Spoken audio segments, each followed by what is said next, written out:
श्री शिवाय नमस्तुभ्यम। आज की कथा में आप सभी भक्तों का हार्दिक स्वागत है। आज है 3 अगस्त 2026, दिन है सोमवार। दोस्तों, आज शिव महापुराण की कथा का 5वां दिन है और आज के अध्याय में हम जानेंगे रुद्राक्ष धारण करने की महिमा तथा उसके विविध भेदों का वर्णन। सूत जी कहते हैं, हे महाप्राज्ञ महामते शिव रूप सौनक, अब मैं संक्षेप से रुद्राक्ष का महात्म्य बता रहा हूँ, सुनो। रुद्राक्ष शिव को बहुत ही प्रिय है, इसे परम पावन समझना चाहिए। रुद्राक्ष के दर्शन से, स्पर्श से तथा उस पर जप करने से वह समस्त पापों का अपहरण करने वाला माना गया है। मुने, पूर्व काल में परमात्मा शिव ने समस्त लोगों का उपकार करने के लिए देवी पार्वती के सामने रुद्राक्ष की महिमा का वर्णन किया था। भगवान शिव बोले, महेश्वरी शिवे, मैं तुम्हारे प्रेमवश भक्तों के हित की कामना से रुद्राक्ष की महिमा का वर्णन करता हूँ, तुम ध्यान पूर्वक सुनो। महेशानी, पूर्व काल की बात है, मैं मन को संयम में रखकर हजारों दिव्य वर्षों तक घोर तपस्या में लगा रहा। एक दिन सहसा मेरा मन क्षुब्ध हो उठा। हे परमेश्वरी, मैं संपूर्ण लोगों का उपकार करने वाला स्वतंत्र परमेश्वर हूँ। अतः उस समय मैंने लीलावश ही अपने दोनों नेत्र खोले। खोलते ही मेरे मनोहर नेत्रपुटों से कुछ जल की बूंदें गिरी और आंसू की उन बूंदों से वहां रुद्राक्ष नामक वृक्ष पैदा हो गया। भक्तों पर अनुग्रह करने के लिए वे अश्रुबिंदु स्थावर भाव को प्राप्त हो गए। वे रुद्राक्ष मैंने विष्णु भक्त को तथा चारों वर्णों के लोगों को बांट दिए। भूतल पर अपने प्रिय रुद्राक्षों को मैंने गौड़ देश में उत्पन्न किया। मथुरा, अयोध्या, लंका, मलयाचल, शह्यगिरी, काशी तथा अन्य देशों में भी उनके अंकुर उगाए।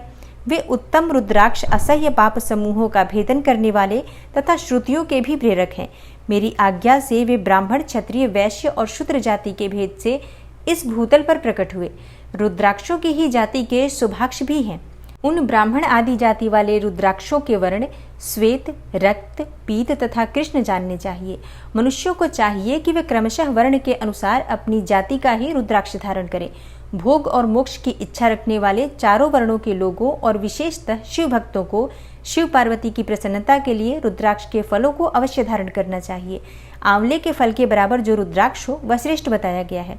जो बेर के फल के बराबर हो उसे मध्यम श्रेणी का कहा गया है और जो चने के बराबर हो उसकी गणना निम्न कोटि में की गई है। अब इसकी उत्तमता को परखने की यह दूसरी उत्तम प्रक्रिया बताई जाती है। इसे बताने का उद्देश्य है भक्तों की हित कामना। हे पार्वती, तुम भली भांति प्रेम पूर्वक इस विषय को सुनो। हे महेश्वरी, जो रुद्राक्ष बेर के फल के बराबर होता है वह उतना छोटा होने पर भी लोक में उत्तम फल देने वाला तथा सुख सौभाग्य की वृद्धि करने वाला होता है।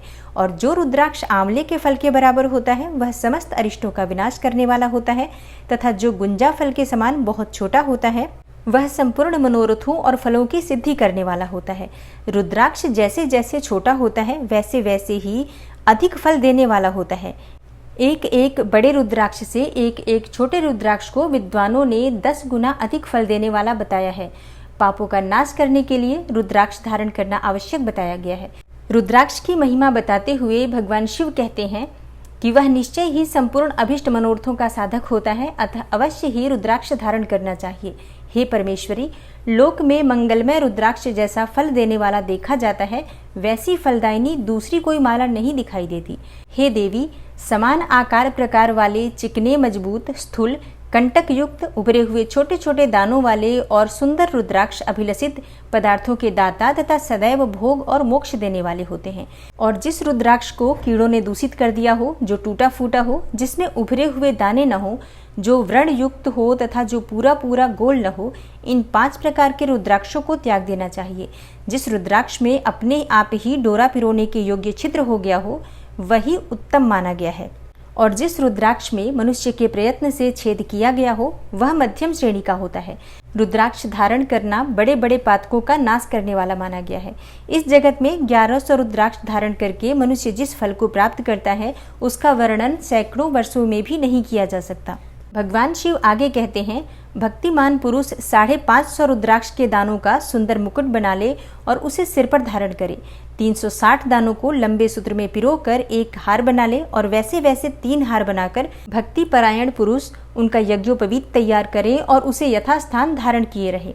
इसके बाद किस अंग में कितने रुद्राक्ष धारण करने चाहिए यह बताकर सूत जी बोले, महर्षियों, सिर पर ईशान मंत्र से, कानों में तत्पुरुष मंत्र से तथा गले में और हृदय में अघोर मंत्र से रुद्राक्ष धारण करना चाहिए। विद्वान पुरुष दोनों हाथों में अघोर बीज मंत्र से रुद्राक्ष धारण करें और उदर पर वामदेव मंत्र से 15 रुद्राक्षों द्वारा गुथी हुई माला धारण करें अथवा अंगों सहित प्रणव का 5 बार जप करके रुद्राक्ष की 3, 5 या 7 मालाएं धारण करें।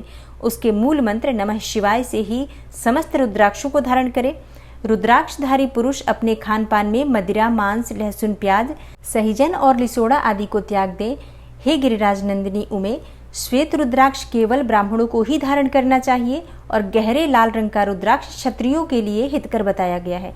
वैश्यों के लिए प्रतिदिन बारंबार पीले रुद्राक्षों को धारण करना आवश्यक है और शूद्रों को काले रंग का रुद्राक्ष धारण करना चाहिए। यह वेदोक्त मार्ग है।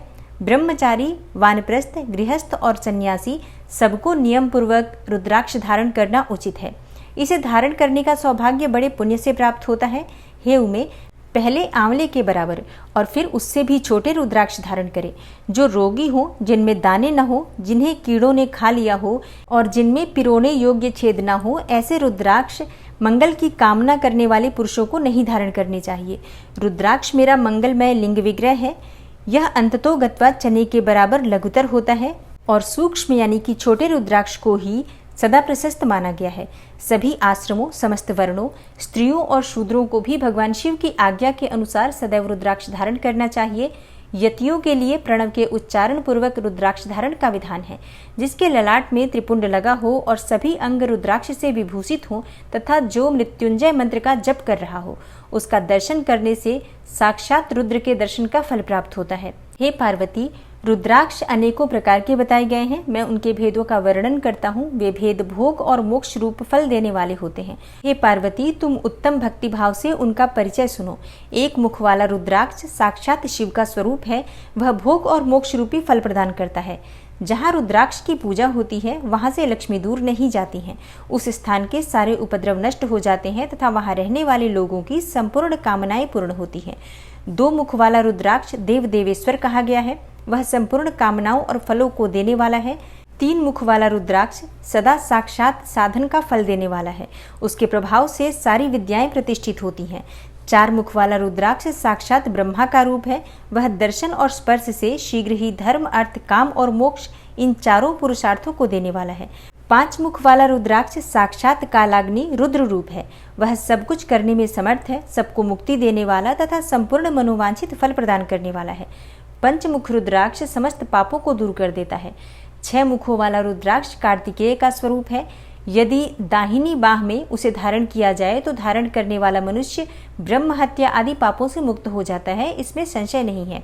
हे महेश्वरी, 7 मुख वाला रुद्राक्ष अनंग स्वरूप और अनंग नाम से ही प्रसिद्ध है। देवेशी, उसको धारण करने से दरिद्र भी ऐश्वर्यशाली हो जाता है। 8 मुख वाला रुद्राक्ष अष्टमूर्ति भैरव रूप है। उसको धारण करने से मनुष्य पूर्णायु होता है और मृत्यु के पश्चात शूलधारी शंकर हो जाता है।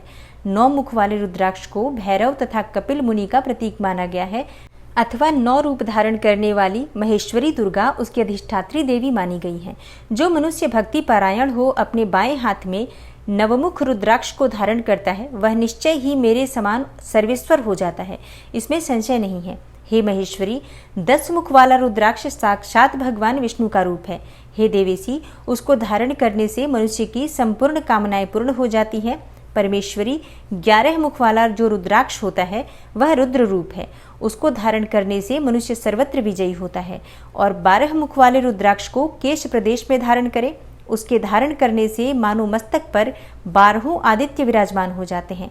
13 मुख वाला रुद्राक्ष विश्व देवों का स्वरूप है। उसको धारण करके मनुष्य संपूर्ण अभीष्टों को पाता तथा सौभाग्य और मंगल लाभ करता है। 14 मुख वाला जो रुद्राक्ष होता है वह परम शिव रूप है। उसे भक्ति पूर्वक मस्तक पर धारण करें, इससे समस्त पापों का नाश हो जाता है। हे गिरिराज कुमारी, इस प्रकार मुखों के भेद से रुद्राक्ष के 14 भेद बताए गए। अब तुम क्रमशः उन रुद्राक्षों के धारण करने के मंत्रों को प्रसन्नता पूर्वक सुनो। पहला है ओम ह्रीम नमः, दूसरा ओम नमः, तीसरा ओम क्लीम नमः, चौथा ओम ह्रीम नमः, पांचवा ओम ह्रीम नमः, छठा ओम ह्रीम हूम नमः, सातवां है ओम हूम नमः। 8वां ओम हूम नमः। 9वां है ओम ह्रीम हूम नमः। 10वां है ओम ह्रीम नमः। 11वां ओम ह्रीम हूम नमः। 12वां है ओम क्रौम छौम रौम नमः और 13वां है ओम ह्रीम नमः। 14वां है ओम नमः। इन 14 मंत्रों द्वारा क्रमशः 1 से लेकर 14 मुख वाले रुद्राक्ष को धारण करने का विधान है। साधक को चाहिए कि वह निद्रा और आलस्य का त्याग करके श्रद्धा भक्ति से संपन्न हो संपूर्ण मनोरथों की सिद्धि के लिए उक्त मंत्रों द्वारा उन रुद्राक्षों को धारण करे। रुद्राक्ष की माला धारण करने वाले पुरुष को देखकर भूत प्रेत पिशाच डाकिनी शाकिनी तथा जो अन्य द्रोहकारी राक्षस आदि हैं वे सबके सब दूर भाग जाते हैं। जो कृत्रिम अभिचार आदि प्रयुक्त होते हैं वे सब भी रुद्राक्षधारी को देखकर सशंक हो दूर खिसक जाते हैं।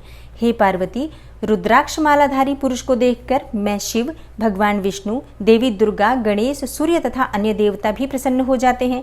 हे महेश्वरी, इस प्रकार रुद्राक्ष की महिमा को जानकर धर्म की वृद्धि के लिए भक्ति पूर्वक पूर्वोक्त मंत्रों द्वारा विधिवत उसे धारण करना चाहिए। हे मुनीश्वर, भगवान शिव ने देवी पार्वती के सामने जो कुछ कहा था वह सब तुम्हारे प्रश्न के अनुसार मैंने कह सुनाया।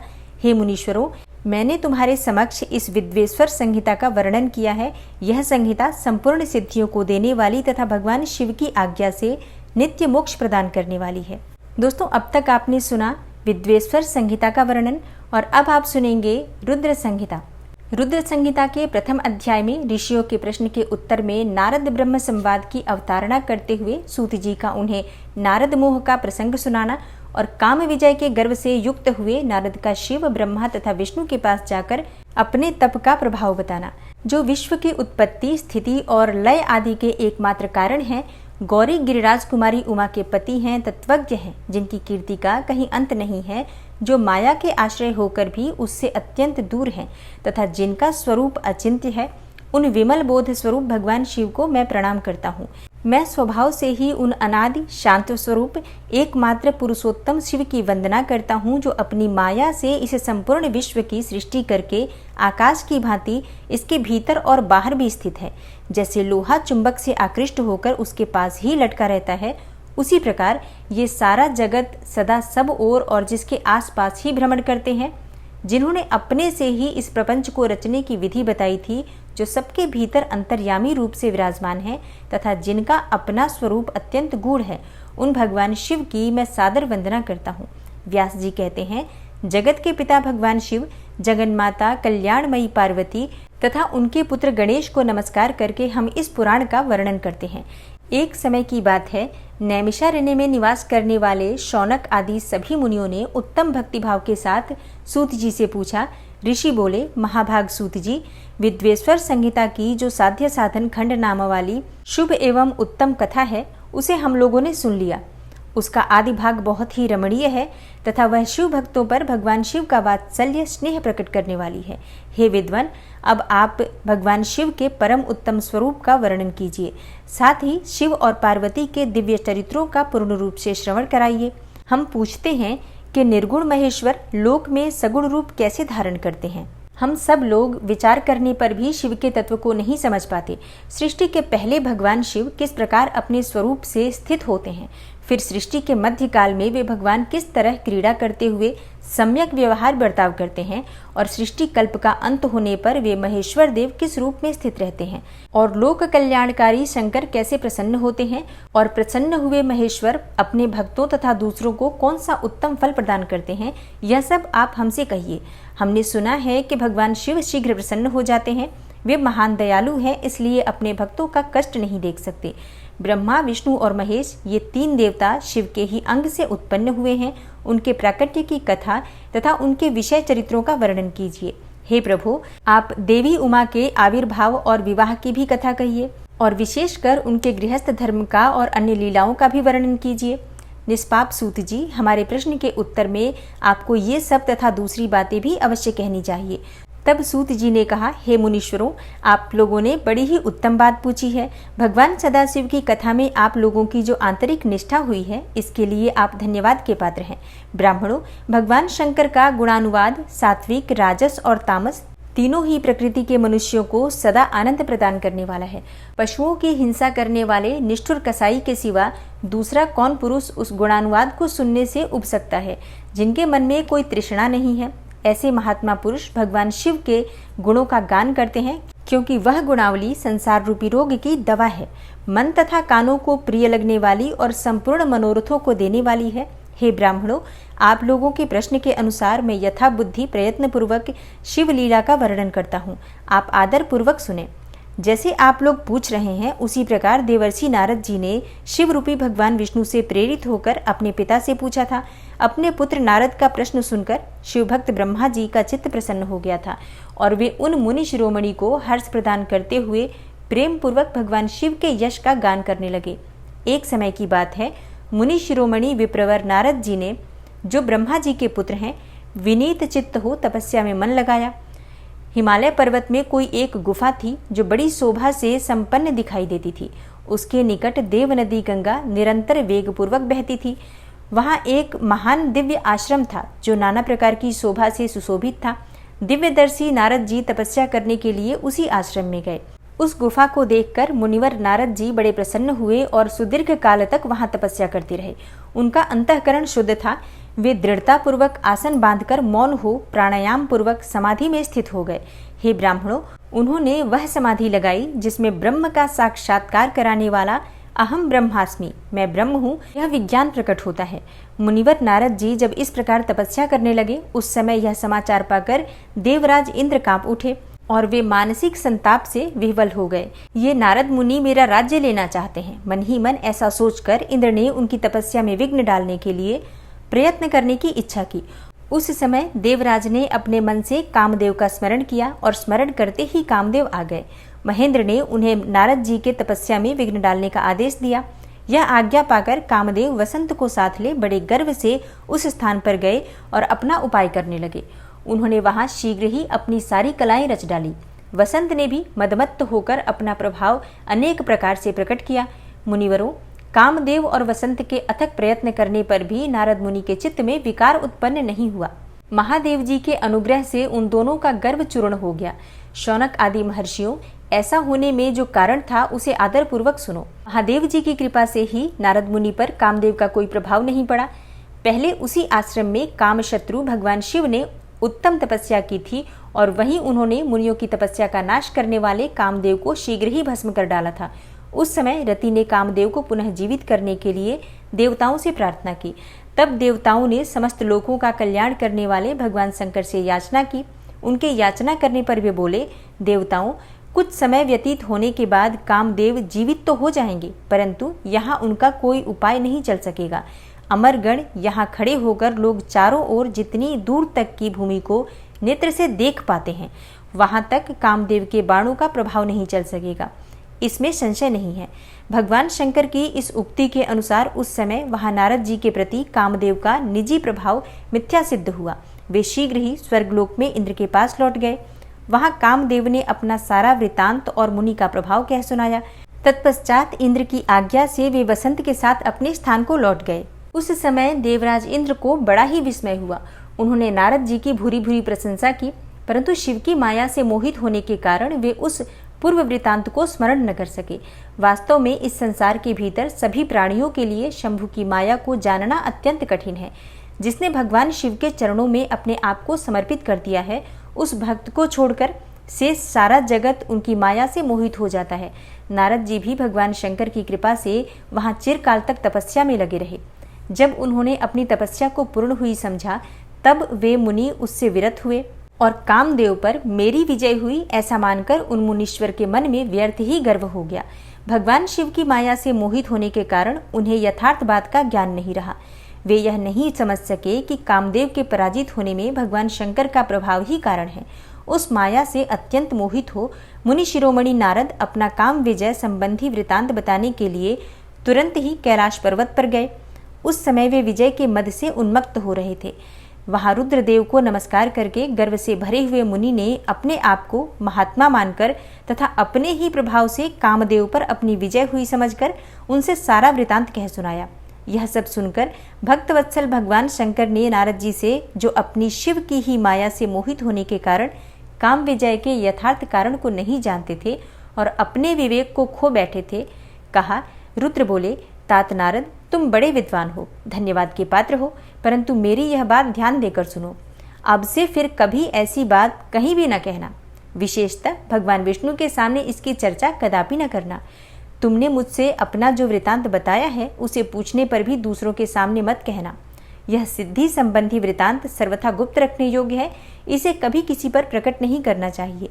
तुम मुझे विशेष प्रिय हो, इसलिए अधिक जोर देकर मैं तुम्हें यह शिक्षा देता हूँ और इसे न कहने की आज्ञा देता हूँ, क्योंकि तुम भगवान विष्णु के भक्त हो और उनके भक्त होते हुए ही मेरे अत्यंत अनुगामी हो।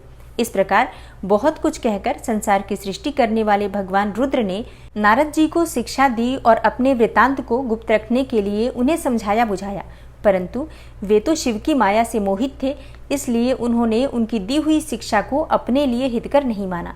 तदनंतर मुनि शिरोमणि नारद ब्रह्मलोक में गए। वहां ब्रह्मा जी को नमस्कार करके उन्होंने कहा, पिताजी, मैंने अपने तपोबल से कामदेव को जीत लिया है। उनकी यह बात सुनकर ब्रह्मा जी ने भगवान शिव के चरणारविंदों का चिंतन किया और सारा कारण जानकर अपने पुत्र को यह सब कहने से मना किया, परंतु नारद जी शिव की माया से मोहित थे, अतएव उनके चित्त में मद का अंकुर जम गया था, उनकी बुद्धि मारी गई थी। इसलिए नारद जी अपना सारा वृतांत भगवान विष्णु के सामने कहने के लिए वहां से शीघ्र ही विष्णु लोक में गए। नारद जी को आते हुए देखकर भगवान विष्णु बड़े आदर से उठे और शीघ्र ही आगे बढ़कर उन्होंने मुनि को हृदय से लगा लिया। मुनि के आगमन का क्या हेतु है, इसका उन्हें पहले से ही पता था। नारद जी को अपने आसन पर बिठाकर भगवान शिव के चरणार विंदों का चिंतन करके श्रीहरि ने उनसे पूछा। भगवान विष्णु बोले, हे तात, कहाँ से आते हो? यहाँ किस लिए तुम्हारा आगमन हुआ है? मुनि श्रेष्ठ, तुम धन्य हो, तुम्हारे शुभागमन से मैं पवित्र हो गया। भगवान विष्णु का यह वचन सुनकर गर्व से भरे हुए नारद मुनि ने मद से मोहित होकर अपना सारा वृतांत बड़े अभिमान के साथ कह सुनाया। नारद मुनि का वह अहंकार युक्त वचन सुनकर मन ही मन भगवान विष्णु ने उनकी काम विजय के यथार्थ कारण को पूर्ण रूप से जान लिया। तत्पश्चात श्री विष्णु बोले, हे मुनिश्रेष्ठ, तुम धन्य हो, तपस्या के तो भंडार ही हो, तुम्हारा हृदय भी बड़ा उदार है। हे मुने, जिसके भीतर भक्ति, ज्ञान और वैराग्य नहीं होते, उसी के मन में समस्त दुखों को देने वाले काम, मोह आदि विकार शीघ्र उत्पन्न होते हैं। तुम तो नैष्ठिक ब्रह्मचारी हो और सदा ज्ञान वैराग्य से युक्त रहते हो, फिर तुम में काम विकार कैसे आ सकता है? तुम तो जन्म से ही निर्विकार तथा शुद्ध बुद्धि वाले हो। श्री हरि की कही हुई ऐसी बहुत सी बातें सुनकर मुनि शिरोमणि नारद जोर जोर से हंसने लगे और मन ही मन भगवान को प्रणाम करके इस प्रकार बोले। नारद जी ने कहा, स्वामिन, जब मुझ पर आपकी कृपा है तब बेचारा कामदेव अपना क्या प्रभाव दिखा सकता है। ऐसा कहकर भगवान के चरणों में मस्तक झुकाकर इच्छानुसार विचरने वाले नारद मुनि वहां से चले गए। सूत जी कहते हैं, महर्षियों, जब नारद मुनि इच्छानुसार वहां से चले गए तब भगवान शिव की इच्छा से माया विशारद श्री हरि ने तत्काल अपनी माया प्रकट की। उन्होंने मुनि के मार्ग में एक विशाल नगर की रचना की जिसका विस्तार 100 योजन था। वह अद्भुत नगर बड़ा ही मनोहर था। भगवान ने उसे अपने वैकुंठ लोक से भी अधिक रमणीय बनाया था। नाना प्रकार की वस्तुएं उस नगर की शोभा बढ़ाती थीं और वहां स्त्रियों और पुरुषों के लिए बहुत से विहार स्थल थे। वह श्रेष्ठ नगर चारों वर्णों के लोगों से भरा था। वहां शील निधि नामक ऐश्वर्यशाली राजा राज्य करते थे। वे अपनी पुत्री का स्वयंवर करने के लिए उद्यत थे, अतः उन्होंने महान उत्सव का आयोजन किया था। उनकी कन्या का वर्ण करने के लिए उत्सुक होकर चारों दिशाओं से बहुत से राजकुमार पधारे थे, जो नाना प्रकार की वेशभूषा तथा सुंदर शोभा से प्रकाशित हो रहे थे। उन राजकुमारों से वह नगर भरा पूरा दिखाई देता था। ऐसे सुंदर राजनगर को देख नारद जी मोहित हो गए। वे राजा शील निधि के द्वार पर गए। तब मुनि शिरोमणि नारद को आया देखकर महाराज शील निधि ने श्रेष्ठ रत्नमय सिंहासन पर बिठाकर उनका पूजन किया। तत्पश्चात अपनी सुंदरी कन्या को, जिसका नाम श्रीमती था, बुलवाया और उससे नारद जी के चरणों में प्रणाम करवाया। उस कन्या को देखकर नारद मुनि चकित हो गए और बोले, राजन, यह देव कन्या के समान सुंदरी महाभागा कन्या कौन है? उनकी यह बात सुनकर राजा ने हाथ जोड़कर कहा, हे मुने, यह मेरी पुत्री है, इसका नाम श्रीमती है और अब इसके विवाह का समय आ गया है। यह अपने लिए सुंदर वर चुनने के निमित्त स्वयंवर में जाने वाली है। इसमें सब प्रकार के शुभ लक्षण लक्षित होते हैं। हे महर्षि, आप इसका भाग्य बताइए। राजा के इस प्रकार पूछने पर काम से विवल हुए मुनिश्रेष्ठ नारद उस कन्या को प्राप्त करने की इच्छा मन में लिए राजा को संबोधित करके इस प्रकार बोले, भूपाल, आपकी यह पुत्री समस्त शुभ लक्षणों से संपन्न है, परम सौभाग्यवती है। अपने महान भाग्य के कारण यह धन्य है और साक्षात लक्ष्मी की भांति समस्त गुणों की आगार है। इसका भावी पति निश्चय ही भगवान शंकर के समान वैभवशाली, सर्वेश्वर, किसी से पराजित न होने वाला वीर, काम विजयी तथा संपूर्ण देवताओं में श्रेष्ठ होगा। ऐसा कहकर राजा से विदा ले इच्छानुसार विचरने वाले नारद मुनि वहां से चल दिए। वे काम के वशीभूत हो गए थे। शिव की माया ने उन्हें विशेष मोह में डाल दिया था। वे मुनि मन ही मन सोचने लगे कि मैं इस राजकुमारी को कैसे प्राप्त करूं। स्वयंवर में आए हुए नरेशों में से सबको छोड़कर यह एकमात्र मेरा ही वरण करे, यह कैसे संभव हो सकता है। समस्त नारियों को सौंदर्य सर्वथा प्रिय होता है। सौंदर्य को देखकर ही वह प्रसन्नता पूर्वक मेरे अधीन हो सकती है, इसमें संशय नहीं है। ऐसा विचार कर काम से विवल हुए मुनिवर नारद भगवान विष्णु का रूप ग्रहण करने के लिए तत्काल उनके लोक में जा पहुंचे। वहां भगवान विष्णु को प्रणाम करके वे इस प्रकार बोले, हे भगवान, मैं एकांत में आपसे सारा वृतांत कहूंगा। तब बहुत अच्छा कहकर लक्ष्मीपति श्री हरि नारद जी के साथ एकांत में जा बैठे और बोले, मुने, अब आप अपनी बात कहिए। तब नारद जी ने कहा, भगवान, आपके भक्त जो राजा शीलनिधि हैं, वे सदा धर्म पालन में तत्पर रहते हैं। उनकी एक विशाल लोचना कन्या है जो बहुत ही सुंदरी है। उसका नाम श्रीमती है और वह विश्व मोहिनी के रूप में विख्यात है और तीनों लोकों में सबसे अधिक सुंदरी है। हे प्रभु, आज मैं शीघ्र ही उस कन्या से विवाह करना चाहता हूँ। राजा शीलनिधि ने अपनी पुत्री की इच्छा से स्वयंवर रचाया है, इसलिए चारों दिशाओं से वहाँ सहस्त्रों राजकुमार पधारे हैं। हे नाथ, मैं आपका प्रिय सेवक हूँ, अतः आप मुझे अपना स्वरूप दे दीजिए, जिससे राजकुमारी श्रीमती निश्चय ही मुझे वर ले। सूत जी कहते हैं, महर्षियों, नारद मुनि की ऐसी बात सुनकर भगवान मधुसूदन हंस पड़े और भगवान शंकर के प्रभाव का अनुभव करके उन दयालु प्रभु ने उन्हें इस प्रकार उत्तर दिया। भगवान विष्णु बोले, हे मुने, तुम अपने अभीष्ट स्थान को जाओ। मैं उसी तरह तुम्हारा हित साधन करूंगा जैसे श्रेष्ठ वैद्य अत्यंत पीड़ित रोगी का करता है, क्योंकि तुम मुझे विशेष प्रिय हो। ऐसा कहकर भगवान विष्णु ने नारद मुनि को मुख तो वानर का दे दिया और शेष अंगों में अपने जैसा स्वरूप देकर वे वहां से अंतर्ध्यान हो गए। भगवान की पूर्वोक्त बात सुनकर और उनका मनोहर रूप प्राप्त हो गया समझकर नारद मुनि को बड़ा हर्ष हुआ। वे अपने को कृतकृत्य मानने लगे। भगवान ने क्या प्रयत्न किया है इसको वे न समझ सके। तदनंतर मुनि श्रेष्ठ नारद शीघ्र ही उस स्थान पर जा पहुंचे जहां राजा शीलनिधि ने राजकुमारों से भरी हुई स्वयंवर सभा का आयोजन किया था। हे विप्रवरों, राजपुत्रों से घिरी हुई वह दिव्य स्वयंवर सभा दूसरी इंद्र सभा के समान अत्यंत शोभा पा रही थी। नारद जी उस राजसभा में जा बैठे और वहां बैठकर प्रसन्न मन से बार बार यही सोचने लगे कि मैं भगवान विष्णु के समान रूप धारण किए हुए हूँ, अतः वह राजकुमारी अवश्य मेरा ही वरण करेगी, दूसरे का नहीं। मुनिश्रेष्ठ नारद को यह ज्ञात नहीं था कि मेरा मुंह कितना कुरूप है। उस सभा में बैठे हुए सब मनुष्यों ने मुनि को उनके पूर्व रूप में ही देखा था। राजकुमार आदि कोई भी उनके रूप परिवर्तन के रहस्य को न जान सके। वहां नारद जी की रक्षा के लिए भगवान रुद्र के 2 पार्षद भी आए थे, जो ब्राह्मण का रूप धारण करके गूढ़ भाव से वहां बैठे थे। वे ही नारद जी के रूप परिवर्तन के उत्तम भेद को जानते थे। मुनि को कामावेश से मूढ़ हुआ जान वे दोनों पार्षद उनके निकट गए और आपस में बातचीत करते हुए उनकी हंसी उड़ाने लगे, परंतु मुनि तो काम से विवल हो रहे थे, अतः उन्होंने उनकी यथार्थ बात भी नहीं सुनी। वे अत्यंत मोहित होकर श्रीमती को प्राप्त करने की इच्छा से उनके आगमन की प्रतीक्षा करने लगे। इसी बीच में वह सुंदरी राजकन्या स्त्रियों से घिरी हुई अंतःपुर से वहां आई। उसने अपने हाथ में सोने की एक सुंदर माला ले रखी थी। वह शुभ लक्षणा राजकुमारी स्वयंवर के मध्य भाग में लक्ष्मी के समान खड़ी हुई अपूर्व शोभा पा रही थी। उत्तम व्रत का पालन करने वाली वह भूप कन्या माला हाथ में लेकर अपने मन के अनुरूप वर का अन्वेषण करती हुई सारी सभा में भ्रमण करने लगी।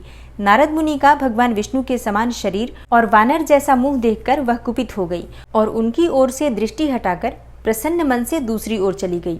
स्वयंवर सभा में अपने मन वांछित वर को न देखकर वह भयभीत हो गई। राजकुमारी उस सभा के भीतर चुपचाप खड़ी रह गई। उसने किसी के गले में जयमाला नहीं डाली। इतने में ही राजा के समान वेशभूषा धारण किए भगवान विष्णु वहां आ पहुंचे। किन्हीं दूसरे लोगों ने उनको वहां नहीं देखा, केवल उस कन्या की ही दृष्टि उन पर पड़ी। भगवान को देखते ही उस परम सुंदरी राजकुमारी का मुख प्रसन्नता से खिल उठा। उसने तत्काल ही उनके कंठ में वह माला पहना दी। राजा का रूप धारण करने वाले भगवान विष्णु उस राजकुमारी को साथ लेकर तुरंत अदृश्य हो गए और अपने धाम में जा पहुंचे। इधर सब राजकुमार श्रीमती की ओर से निराश हो गए और नारद मुनि तो कामवेदना से आतुर हो रहे थे, इसलिए वे अत्यंत विह्वल हो उठे। तब वे दोनों विप्र रूपधारी ज्ञान विशारद रुद्रगण काम विह्वल नारद जी से उसी क्षण बोले। रुद्रगणों ने कहा, हे नारद, हे मुने, तुम व्यर्थ ही काम से मोहित हो रहे हो और सौंदर्य के बल से राजकुमारी को पाना चाहते हो। अपना वानर के समान घृणित मुंह तो देख लो। सूत जी कहते हैं, महर्षियों, उन रुद्रगणों का यह वचन सुनकर नारद जी को बड़ा विस्मय हुआ। वे शिव की माया से मोहित थे। उन्होंने दर्पण में अपना मुंह देखा।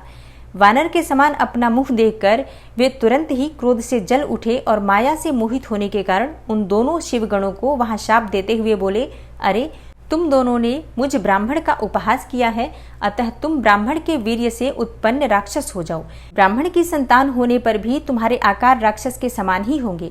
इस प्रकार अपने लिए शाप सुनकर वे दोनों ज्ञान शिरोमणि शिवगण मुनि को मोहित जानकर कुछ नहीं बोले। ब्राह्मणों, वे सदा सब घटनाओं में भगवान शिव की ही इच्छा मानते थे, इसलिए उदासीन भाव से वे अपने स्थान को चले गए और वहां जाकर भगवान शिव की स्तुति करने लगे। जय भोलेनाथ। आज की कथा का यहीं पर समापन करती हूँ। इसके आगे का अध्याय आप सुनेंगे कल की कथा में। वीडियो पसंद आई हो तो वीडियो को लाइक कीजिए, शेयर कीजिए और चैनल पर पहली बार आए हैं तो सब्सक्राइब करके बेल आइकन को ज़रूर प्रेस कर लीजिए ताकि आने वाली सभी वीडियोज़ की नोटिफिकेशन आपको सही समय पर प्राप्त हो। मिलती हूँ मैं आपसे अगली वीडियो में, तब तक के लिए जय श्री राधे।